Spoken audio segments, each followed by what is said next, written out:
सभी को नमस्कार। आज मैं डिस्कस करने जा रही हूँ कुछ एक्यूप्रेशर पॉइंट्स, कुछ ब्रीदिंग एक्सरसाइज और कुछ आसन और प्राणायाम के बारे में भी मैं आपको बताऊंगी, जिनको करने से जो हमारे आसपास का वातावरण है, जिसमें हम सुनने में हमें बार बार मिल रहा है कि ऑक्सीजन की कमी के कारण या लंग्स के ठीक से काम ना करने के कारण जो कोविड पेशेंट्स हैं उनको कई तरह की समस्याओं का सामना करना पड़ रहा है।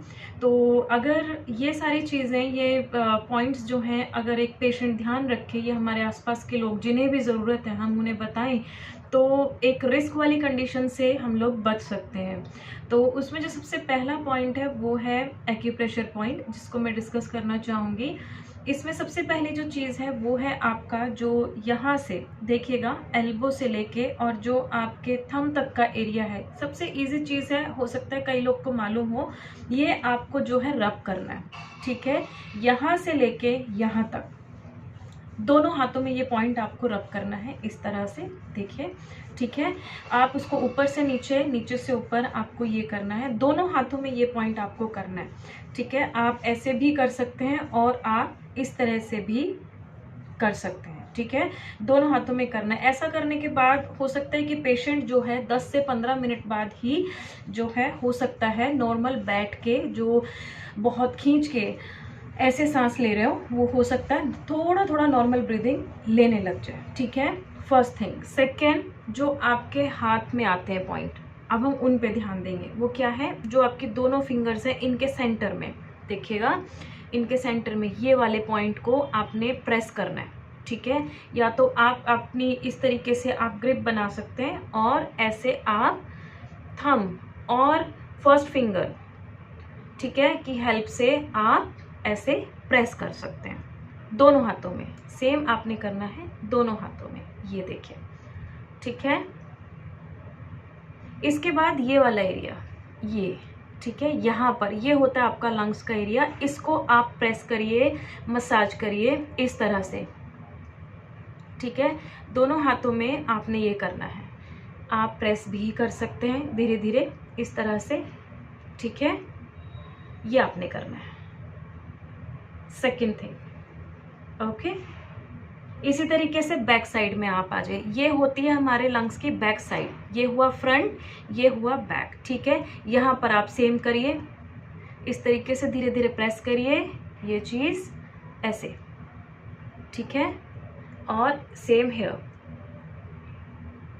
ऐसे। मसाज भी आप कर सकते हैं। अगर किसी तरह की दिक्कत है, आप प्रेस नहीं कर पा रहे हैं, तो आप जस्ट ऐसे प्रेस करिए, लेकिन करना थोड़ा प्रेशर के साथ है। एक्यूप्रेशर का मतलब है कि आपको थोड़ा सा प्रेशर देना है, तभी आपकी एनर्जी जो है वो बैलेंस हो पाएगी। ठीक है, ये चीज़ आपने करनी है। तो पहला क्या हुआ, यहाँ से यहाँ तक रबिंग करनी है, दूसरा ये, तीसरा आपका ये वाला एरिया, और फोर्थ हुआ आपका यहाँ पर। ठीक है, इसके बाद के पॉइंट आते हैं हमारे हैंड्स के बाद हम बात करते हैं पैरों में पॉइंट के लिए। तो पैर के पॉइंट के लिए आपने क्या करना है, सबसे पहले जो है आपने देखिएगा, आपका जो टो है, ठीक है, टो फर्स्ट, आपके जो पैर की उंगली है वहां से और टो के बीच में आप 2 फिंगर रखिए इस पॉइंट पर। ठीक है, ऐसे आपने 2 फिंगर रखी, उसके बाद उसके ऊपर यहाँ पर देख रहे हैं, ये देखिए, इस पॉइंट को आपने प्रेस करना है। प्रेस करके रखिएगा, ऐसे कुछ नहीं करना, सिर्फ प्रेस करके रखिए इस तरह से। ठीक है, थोड़ा सा तेज प्रेशर देना है ताकि वो जो हमारे प्रेशर पॉइंट है उस पर वो एक्टिव हो पाए, इस तरह से दोनों पैरों में करना है। ठीक है, अब आ जाते हैं हम यहाँ पर पैर के नीचे की तरफ। तो यहाँ पर भी आपने करना है यही, आप इस तरीके से प्रेस करिए, जो सेम हाथ में हम फंक्शन दे रहे हैं सेम चीज हम कर रहे हैं अपने पैरों में। ये देखिए, ये वाला पॉइंट तो आपका इतना इफेक्टिव है कि अगर आप इसको प्रेस कर सकते हैं तो हो सकता है कि आप धीरे धीरे आपका इम्यूनिटी इतना अच्छा हो जाए कि आप शायद फिर बीमार ही ना हो। ठीक है, इतना स्ट्रांग पॉइंट है। थोड़ा सा आपने प्रेशर के साथ इसको प्रेस करके रखना है। ओके, ये चीज़ आपने करनी है। इसके बाद हम जो प्रेस करते हैं, फिर हम आ जाते हैं अपने नी के पास। ठीक है, तो यहाँ पे आपने क्या करना है, अपनी सबसे लास्ट फिंगर की तरफ, मतलब लास्ट फिंगर, लिटिल फिंगर जो है उसकी तरफ आ जाएंगे, और वहां से यहाँ ये वाली बोन से यहाँ से 4 फिंगर नीचे बाहर की तरफ, यहाँ पर। ठीक है, ये पॉइंट को आप प्रेस करेंगे। ठीक है, इस तरीके से आप प्रेस करिए। आप पहले वो पॉइंट भी कर सकते हैं और फिर ये भी कर सकते हैं, इसमें कोई ऐसा नहीं है कि पहले ये करना है। आप उसको 1 बाय 1 आप करिए दोनों पैरों और दोनों हाथों के अंदर सेम तरीके से, ठीक है। इस तरीके से आपने करना है ये चीज़, ठीक है। ये आपको ऑक्सीजन के लेवल को एकदम से, बिल्कुल जो आज के टाइम में प्रॉब्लम हो रही है, एकदम से हमारा पेशेंट जो है बिल्कुल परेशान हो जा रहे हैं, ऑक्सीजन का लेवल एकदम डाउन हो रहा है, वो चीज़ नहीं होगी। और जब तक आपको कोई फर्स्ट एड जैसी कोई चीज़ या आप हॉस्पिटल नहीं पहुंच पाते हैं, तब तक आप अपने पेशेंट को रिलीव कर सकते हैं। और जो लोग थोड़े ठीक हैं, जिन्हें सिर्फ माइल्ड इन्फेक्शन है, वो लोगों को ये काफ़ी हेल्प करेगा। मीन्स कोरोना के पेशेंट को हम छू नहीं सकते हैं, हम उनको बहुत दूर से हमें ट्रीट करना पड़ता है। तो अगर हम ये सिर्फ आप देख लें तो वो इजीली कर सकते हैं, या आप उन्हें समझा दें तो वो अपने आप इजीली खुद को क्योर कर सकते हैं, ठीक है। ये हुए हमारे एक्यूप्रेशर के पॉइंट। उसके बाद आती है हमारी ब्रीदिंग एक्सरसाइज। ब्रीदिंग एक्सरसाइज में हमारे जो भस्त्रिका प्राणायाम है, हमारे अनुलोम विलोम है, ये तो हम करेंगे ही, ठीक है। अनुलोम विलोम का बता देती हूँ। इस तरीके से ब्रीद इन, ब्रीद आउट, फिर सेम नोस्ट्रिल से breathe in and breathe out, ठीक है। अनुलोम विलोम भस्त्रिका के बारे में भी हम सभी लोग जानते हैं, वो भी मैं आपको एक बार बता देती हूँ। उसमें क्या करना है आपको,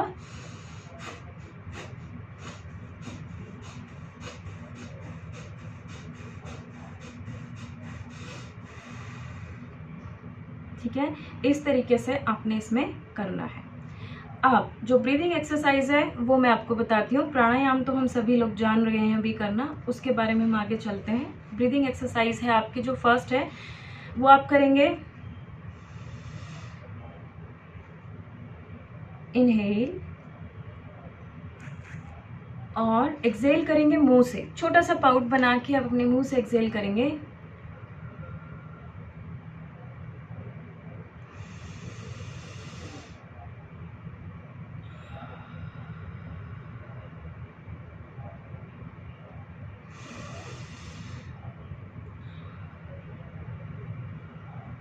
ऐसा आपने 10 टाइम करना है, ठीक है।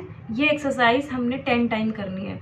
और हमने ऐसा नहीं करना कि हमने अपने आप को थकाना है, हमें अपने आप को थकाना नहीं है। हमें टाइम रूटीन पर, मीन्स आप 3 टाइम से एक्सरसाइज कर सकते हैं और अपने लंग्स के फंक्शन को आप रूटीन पे लेकर आ सकते हैं, ठीक है। तो फर्स्ट हुई, पहले हम करेंगे हमारे भस्त्रिका प्राणायाम, अनुलोम विलोम आप कर सकते हो, कपालभाति भी कर सकते हो, भ्रामरी भी कर सकते हो, और उनके साथ ये वाली एक्सरसाइज आपने करनी है, ठीक है, दिन में 10 टाइम्स। उसके बाद आप क्या करेंगे, उसके बाद आप अपनी रिब्स के ऊपर साइड में हाथ रखेंगे और ब्रीद इन करेंगे।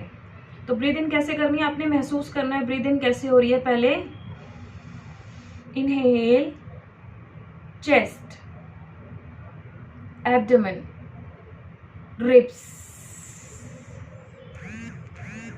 ठीक है। इसी तरीके से exhale, abdomen, ribs, chest.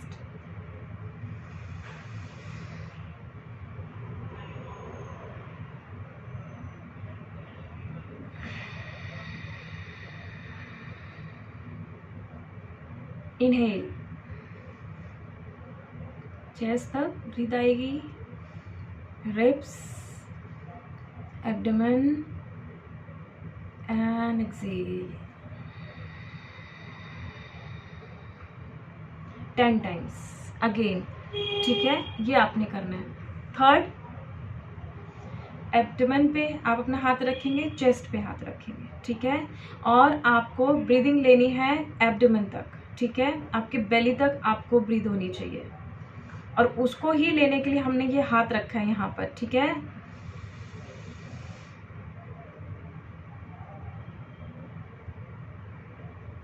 Hold and Excel,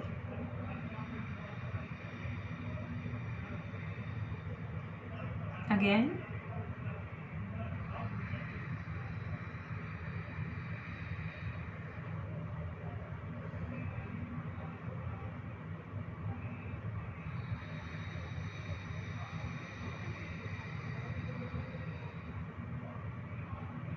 same exercise आप कर सकते हैं 5 to 10 टाइम्स, ठीक है। डिपेंड करता है, अगर आपको किसी तरह की बहुत ज़्यादा प्रॉब्लम हो रही है तो आप जो है रेपिटेशन कम करिए, अदरवाइज 8 to 10 या 15 टाइम्स तक आप इन्हें रिपीट कर सकते हैं। दिन में 3 बार करिए, और उसके बाद अगर आपको ज़्यादा प्रॉब्लम है तो आप इसको 2 घंटे में 1 बार भी आप इनको कर सकते हो, ठीक है।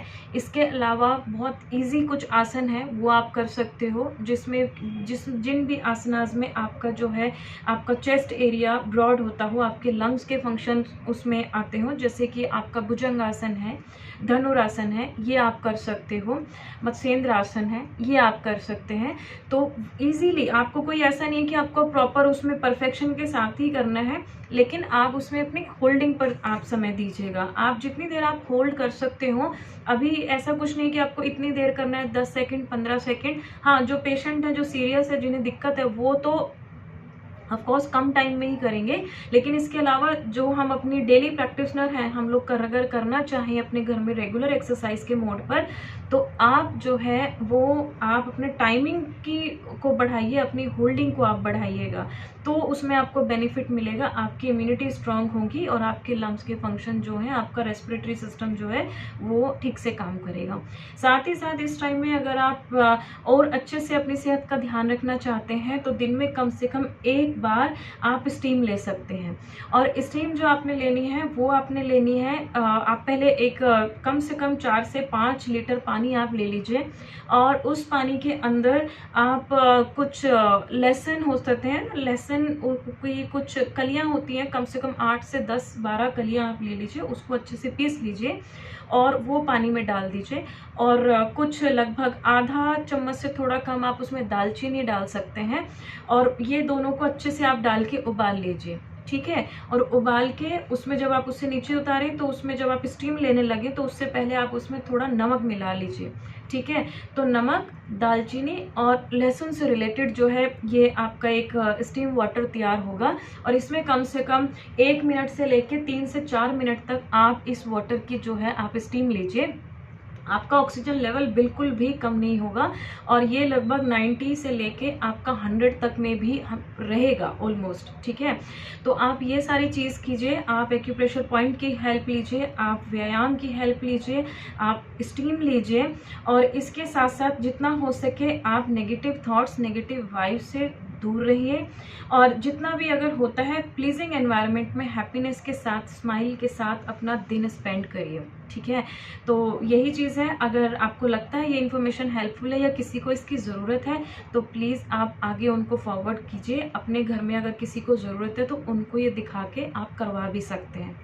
और इसी के साथ stay well and thank you.